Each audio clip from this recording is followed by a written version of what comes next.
Matur sembah nuwun nyatane ya kepenak temenanan. Ha iya ngiling-ngiling kabeh kok bangsa kaya ngene iki.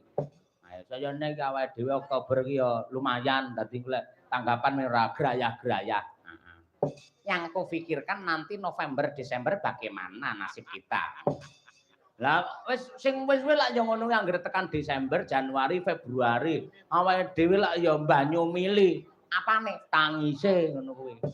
Mula ya disyukuri sing jenis seniman iki perlu manajemen. Mula nggen kampuse Bu Kesi iki ana manajemen pertunjukan ora mung babakan nata panggung, ning carane memanage ki kepiye. Yen pas sasi rame ne piye carane nyisihke rejeki ditabung ngono kuwi men. Engko yen pas sepi ngono kuwi awake dhewe tetep iso duwe tabungan dibethok kanggo urip karo keluarga. Lah ngono kuwi.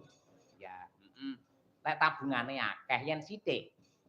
Lho, sithik karo akeh ki lak gumantung karo angka piye carane le ngecake ngono lho Mas Gareng. Oh iya iya. Tur kowe aja nganti duwe panyakra bawa sing ala, aja sok duwe apa kuwi rasa sing sambat karo sapa. Wah iki rejekine kok dadi serete kaya ngene. Aja ngono kuwi. Aja kuwatir yen ora iso mangan.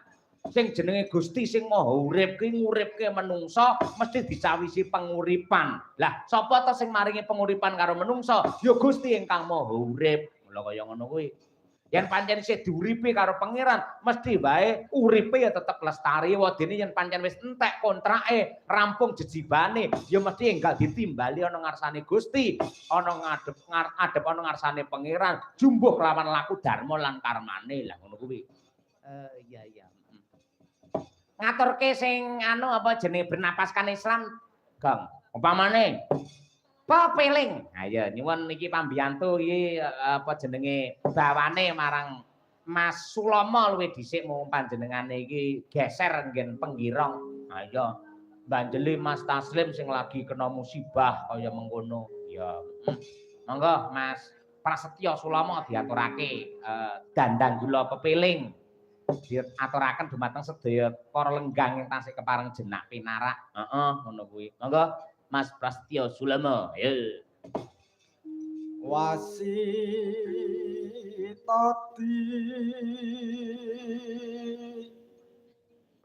saking prawinases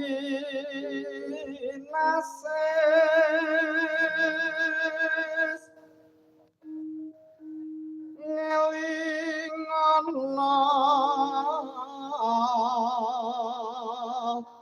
yen urip ing donya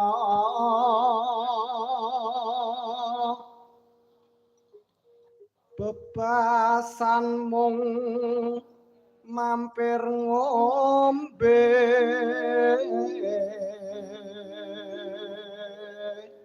Kepiling muni terus apa kuwi? Bakso apa sop kuwi? Baksone metu, dasare sinden-sinden senengane pentol. Wah, wesan. Karo ngrahapi karo midhangetke suarane Mas Prasetyo Sulama. Kono do mangan kene mung mambu tok iki. Ayo. Aja jibane dhewe-dhewe kok protes ora. Enggak. Salat kang limang wektu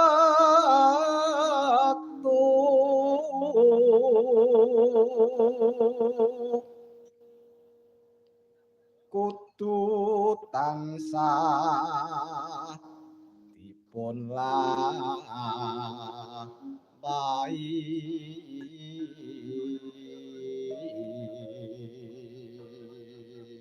Nadyan piyayine cilik, ireng. Ayo. Irenge rasa disebut to nyuk ora. Piyayine cilik kaya Raden Setyaki ngono. Heeh, ning suarane